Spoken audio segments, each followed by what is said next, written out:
Hoje recebemos no estúdio da DBO Rui Machado, que é o chefe da Embrapa Pecuária Sudeste em São Carlos.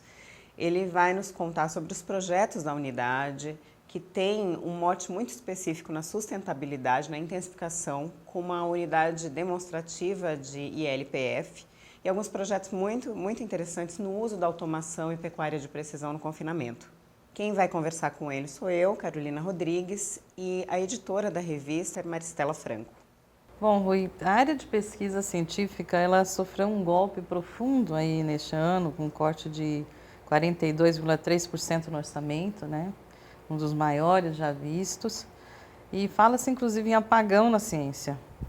Eu não sei se você pensa assim, e eu gostaria de saber como é que fica a Embrapa nesse contexto. Certamente é bastante difícil trabalhar nessa limitação tão severa de orçamento. Uma das coisas que tem atenuado os reflexos dessa crise econômica, que já vem se prolongando há bastante tempo, já desde, na verdade, o final de 2013, ela vem se agudizando, é que os trabalhos de pesquisa, pelo menos na minha unidade, têm corrido com dificuldades, é óbvio, né? Mas eles têm conseguido atender suas principais demandas com algum elastecimento de cronograma, com alguma redução de escopo, às vezes isso é necessário, mas de maneira geral o principal tem sido atendido.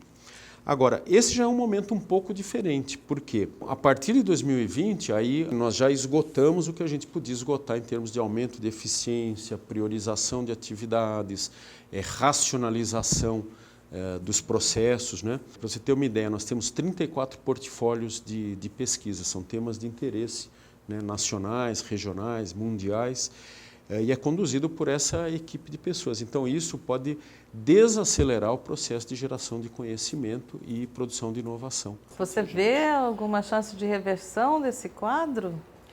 A reversão envolve algumas medidas, né? A primeira delas é o reaquecimento da economia brasileira, né, de uma certa forma mundial.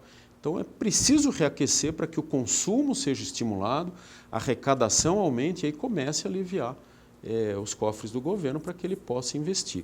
Nós temos o caminho das parcerias, que a gente já exercita muito, mas o que precisa ficar claro, né, isso não é um fenômeno brasileiro, é um fenômeno mundial, que inovação é tocada com dinheiro público no mundo inteiro. Então, nos Estados Unidos, inovação é tocada, 83% do recurso da inovação norte-americana, das grandes universidades, Yale, Harvard, etc., sai do dinheiro público. Então, o dinheiro público, o governo ele tem que ter dinheiro para investir. Nós já fazemos a nossa parte, muita parceria, muita entrada de recursos tem sido feita, mas a gente esbarra em alguns fenômenos também brasileiros, né, que até alguns usam, né, jocosamente a tal da jabuticaba, que a gente tem muita dificuldade de formalizar parcerias, e o Congresso tem sido sensível a isso, tem trabalhado em formatações legislativas que permitam melhor acesso mais rápido. Qual que é a jabuticaba brasileira? Para a gente entender melhor? São justamente as limitações legais de você fazer parceria com a iniciativa privada. Nós tivemos grandes avanços recentemente. Então, o Marco de Ciência e Tecnologia trouxe avanços, por um lado, mas trouxe dificuldades. Quais avanços? Ele legitimou você importar com taxas diferenciadas, legitimou você receber recursos, né, de outras fontes, mas, ao mesmo tempo, ele reduziu a necessidade de você ter processos de licitação muito burocratizados, ele reduziu essa questão. Você pode fazer, por exemplo, escolha de um determinado insumo. Eu quero comprar um reagente tal, da marca tal, com tal especificação, porque tecnicamente ele é o melhor, ele é o estado da arte daquilo, então eu quero aquilo lá. Você justifica, pode comprar, sem problema nenhum. Você não precisa ter muita dificuldade nisso. Porém, qual que é a dificuldade? Você tem que explicitar no projeto para que ele seja comprado ipsis literis ao longo do projeto e você presta conta dele tal e qual você planejou. Então, isso é muito bacana, mas eu pergunto, é possível você planejar 100% das atividades o tempo todo, projetos de longa duração, 3, 4 anos, projeto de melhoramento genético, vegetal, animal de 20 anos, você se programar para isso? É muito difícil. Então, você tem uma ferramenta boa, mas você tem uma limitação de natureza de controladoria que ela limita você fazer o melhor uso, a melhor aplicação. As maiores entidades aí do segmento de pesquisa encaminharam uma carta para os ministros e para presidentes da Câmara e do Senado, ressaltando a importância da pesquisa. Eles dizem que o retorno é de 3 a 8 vezes o valor investido, né? Mas parece que isso não sensibiliza as autoridades. A pesquisa não é vista como prioritária no Brasil. A Embrapa tem um processo muito interessante, recentemente até laureado pela Escola Nacional de Administração Pública, com uma premiação muito importante, que é a avaliação do impacto das nossas tecnologias. A Embrapa, para você ter uma ideia, em 2018, nós tivemos o retorno de, para cada real investido, tivemos mais de R$12 de retorno, né? Tivemos mais de 70 mil empregos gerados em 2018 fruto disso, mais de 1.000 ações de relevante interesse social colocadas, disponibilizadas para a sociedade. Isso é dinheiro de ciência e tecnologia que está sendo colocado. Por que isso talvez não sensibilize? Ciência e tecnologia é investimento, não é gasto. Investimento a gente faz quando a gente tem sobra.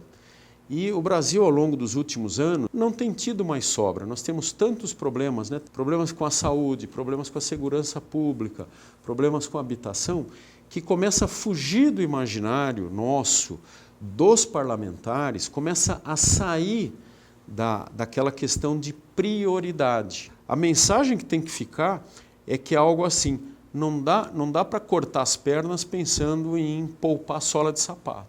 Não dá para acontecer isso. Então, tem que ser pensado em mecanismos de trabalhar isso.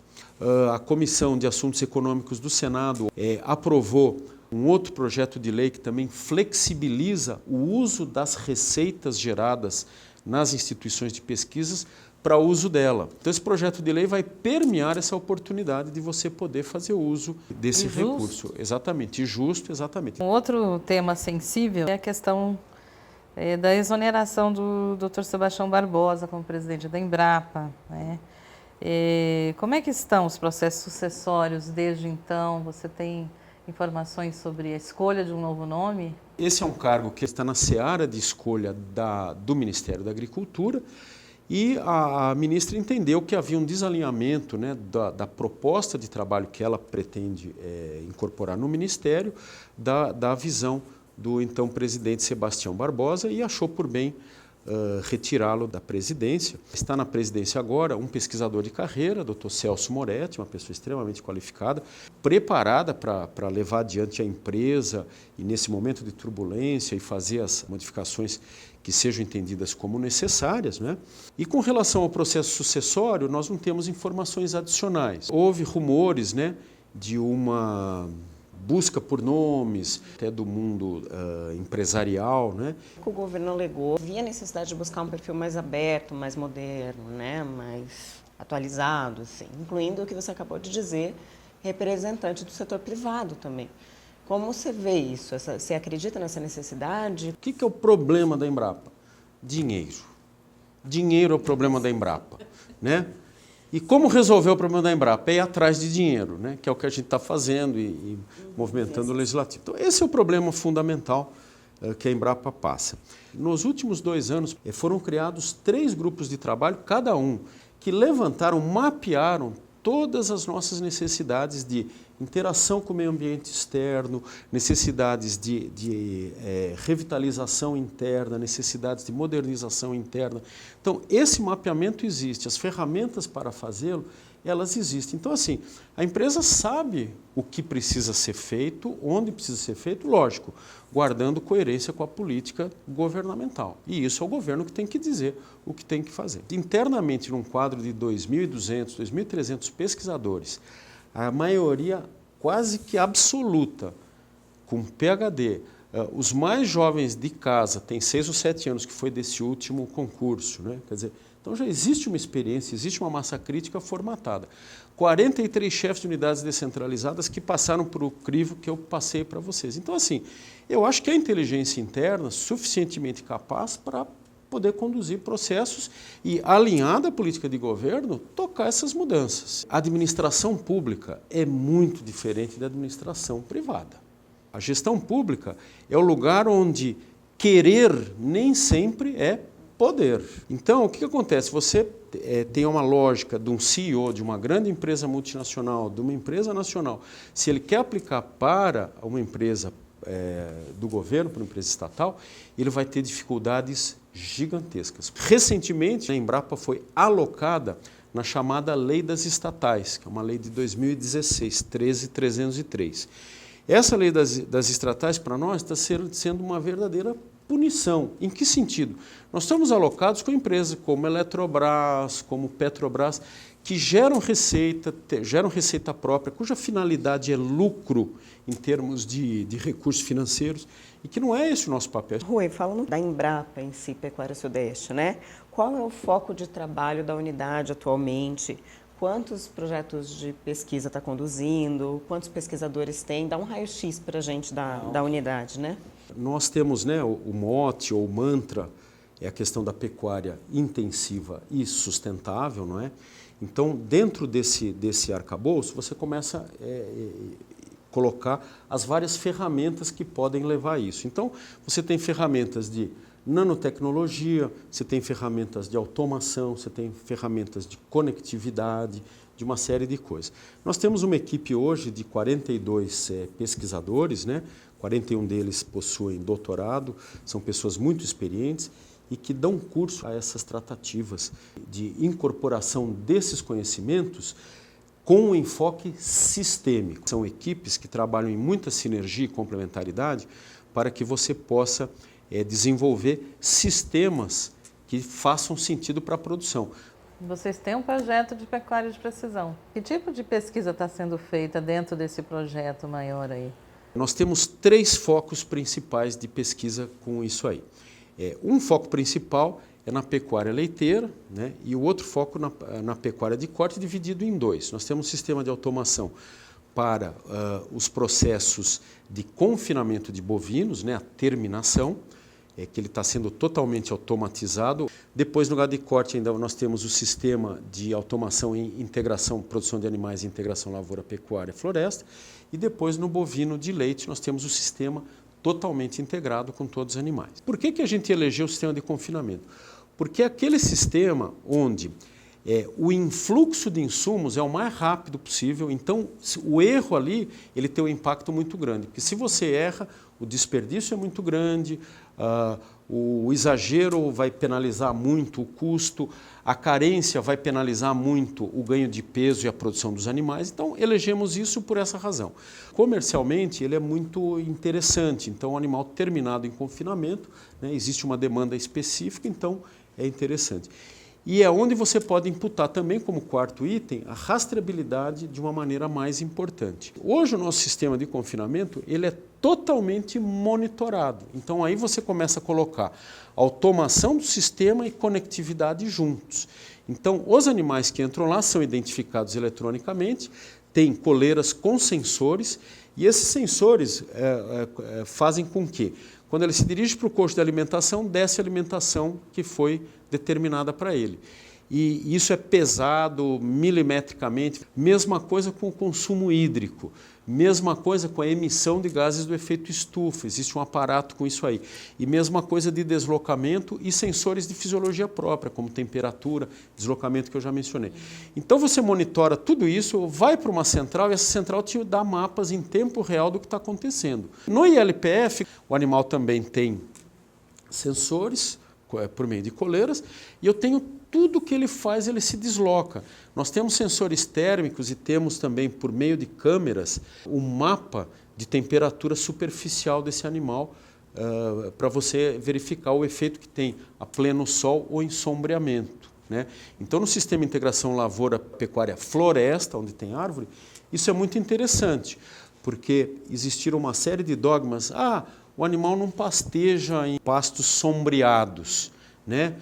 Porque a palatabilidade é mais baixa? Isso está caindo por terra, não é isso. É porque, como antigamente era feito por bosquete, então concentrava muitos animais, usam como malhadouro, ele defeca muito, urina muito, o animal não tem interesse em pastejar. Ali, como é feito em renque no sistema de LPF, ele pasteja debaixo da sombra muito bem, sem problema. Procura a sombra nos horários de maior iluminação, radiação solar. A temperatura superficial dos animais, a pleno sol, pode chegar até 5 graus Celsius superior ao do animal que tem acesso ao sombreamento. Qual que é o impacto disso? O impacto é geral, porque esse animal vai comer menos, ele vai ter menos interesse em pastejar, ele vai estar mais cansado, está muito mais estressado, vai pastejar menos, ganha menos peso e na reprodução nós já fizemos um trabalho muito interessante. O que acontece? Os animais a pleno sol, eles acabam tendo impacto severo na eficiência reprodutiva.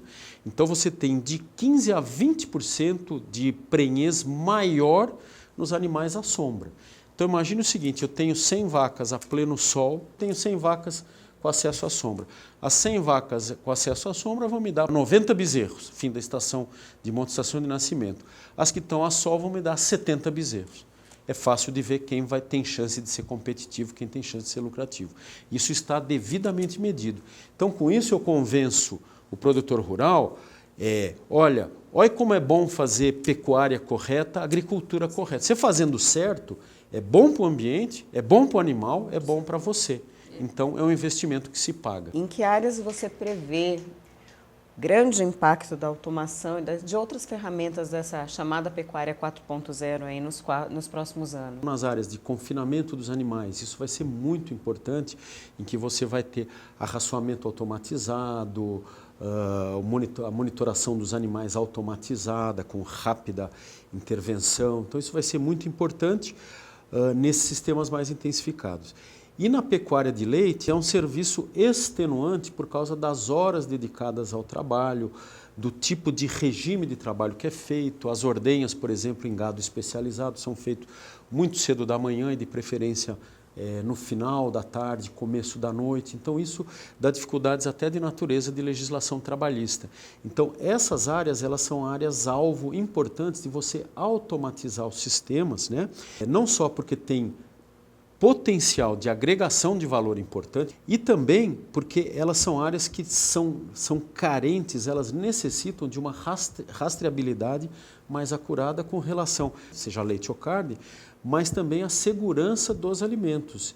As dificuldades que a gente pode ter, né, em algum momento, isso passa por internet. Então o ideal seria que o empresário que está aqui na Avenida Faria Lima ou na Avenida Paulista possa gerenciar a sua propriedade. Eu quero ver onde é que está meu gado, né? Então fazer esse acesso.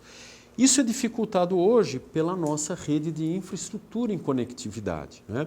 Nós temos cerca de, nas áreas urbanas, apenas 90 mil torres de transmissão. Então isso é muito pouco. Nos Estados Unidos existe só de torres urbanas 500 mil torres.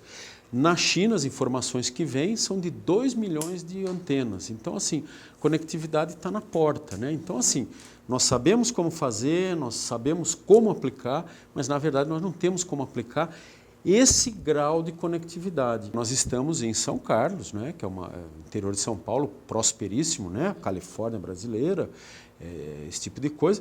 Eu estou a 4 quilômetros da rodovia Washington Luiz, estou a 8,5 quilômetros do centro da cidade de São Carlos e eu não tenho acesso à antena em todo o local da fazenda. A Embrapa Pecuária Sudeste tem um forte projeto de melhoramento genético. A raça Canchim nasceu lá, inclusive. Qual o tamanho do rebanho experimental hoje? Como está o projeto de melhoramento genético na unidade? Um rebanho aí em torno de umas 600 cabeças, né? Umas 300 e tantas matrizes, 370 matrizes aproximadamente, e que trabalha não só no melhoramento genético para esses itens de melhoramento convencional, mas principalmente com aquele mote que eu falei, intensificação sustentável.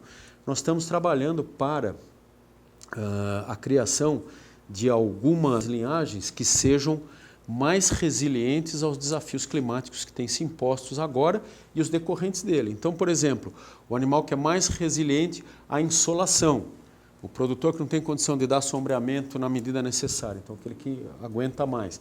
O animal que é mais eficiente em pegada hídrica, que requer menos água para se manter. E principalmente o mais resiliente ou resistente aos ecto- e endoparasitas, principalmente carrapatos. Então nós estamos formando linhagens disso para, no momento que o mercado entender que é interessante isso aí, você disponibilizar esse tipo de animal. Então é uma pesquisa muito interessante, né? É um projeto que até chama-se Adapte Mais, que é um projeto de adaptação, que é uma das estratégias que nós temos para combater, para mitigar os efeitos das mudanças climáticas ou das incertezas climáticas. No comecinho da década de 80, quando eu me formei, buscava-se muito, né, o foco era animais muito grandes, né, carcaças grandes, porque os frigoríficos pediam isso porque assim, eu usava para um corte só, um magarefe só, tinha mais carne, né? Uma planta só, né? Então ele abatendo menos bois, ele tinha mais carne para vender. Isso foi mudando um pouco, né? As raças britânicas tinham mais qualidade, mais maneamento, estavam meio esquecidas, aí ressurgiram, né? Foram ressurgindo. Então o mercado começou a pedir animais menores de carcaça, mas com um pouquinho mais de qualidade e mais recobrimento de gordura. E os trabalhos então do Canchin foram tentando ajustar para essa coisa. Então conferir um pouquinho mais de acabamento na carcaça, fazendo-os um pouquinho mais precoces, etc. Então essas é que foram as mudanças básicas. E agora veio essa nova fase, essa fase de que a gente entende que isso mais ou menos o mercado está se ajustando e nós temos que pensar também em talvez numa demanda emergente que possa ser por animais que vão ser submetidos a ambientes que já são hostis ou que estão paulatinamente se hostilizando, como é o caso dos últimos anos aqui no Oeste Paulista, que a gente vê os veranicos que existem hoje, não existiam há 20 anos atrás, né? Então, quer dizer, você precisa de um animal mais resiliente para isso, né? Só nos resta agradecer a sua visita, né, essa entrevista riquíssima que você nos concedeu aqui. Eu é que agradeço, na verdade, né, em meu nome, em nome da Embrapa, e sempre deixando aquela mensagem final de que a gente precisa acreditar em ciência e tecnologia, é um caminho para transformar o Brasil um país mais livre, mais próspero, mais igual, isso é essencial. Há caminho, há espaço para todos, mas esses caminhos só são visíveis e só conseguem ser tão plurais quanto a nossa população, a sociedade do mundo moderno, com ciência e tecnologia. Muito obrigada, Rui. Obrigada, Rui, pela participação, viu?